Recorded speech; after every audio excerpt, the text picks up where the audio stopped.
Hello and welcome. In this lecture, I want to talk about the preprocessor. We briefly discussed this concept in earlier lectures, mainly just citing it as an advantage. The main reason I want to talk about it a little right now, early in class, is because it's being used in every single program. And I want to talk about the include directive, which is a preprocessor command. So if I want to talk about that, I first have to describe the preprocessor in general. This is going to be a high-level description. As we go through class, we'll talk about more of the preprocessor in terms of its different directives and so on. But to just understand the basics, this preprocessor is a unique feature of C. It's not found in many other languages. And it's very advantageous, and you should try to understand it, and we should try to use it as much as possible. It basically allows for programs to be easier to develop by the developer. It makes programs easier to read. It makes them easier to modify, and it makes them easier to port. So it allows for a lot of advantages. And so to have a description, understand what it is in an early learning of C is important.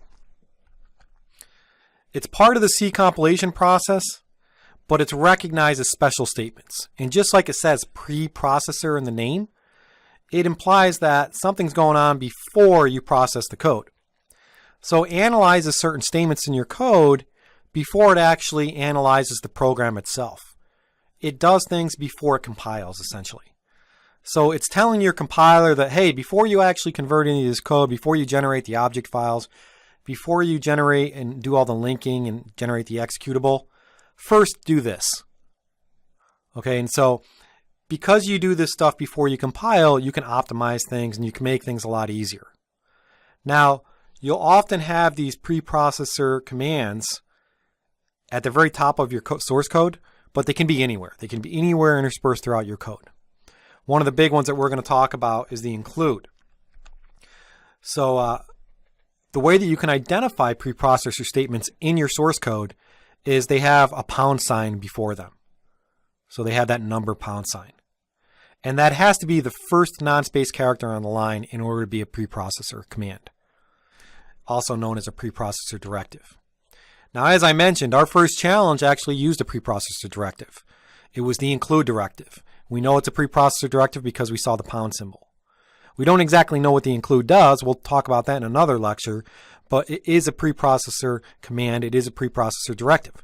And again, because it's used so widely, basically in every program, because every program is going to have an include, I wanted to talk about it early on. But it doesn't just mean that there's an include. The preprocessor can do many, many other things and have other commands. Some of the things we'll talk about as we go through this course concerning the preprocessor are things like being able to create constants. Constants is a concept where it's a variable, essentially, that never changes its value. It's data that never changes. That's how you can think about it, because we haven't even talked about variables yet. But you can create constants in the preprocessor, and this optimizes your code, makes it more efficient, and runs faster. There's also this concept of a macro, which is an entire another topic in and of itself, but a macro is another preprocessor directive. And the way that you can create the macros is you can use the define statement.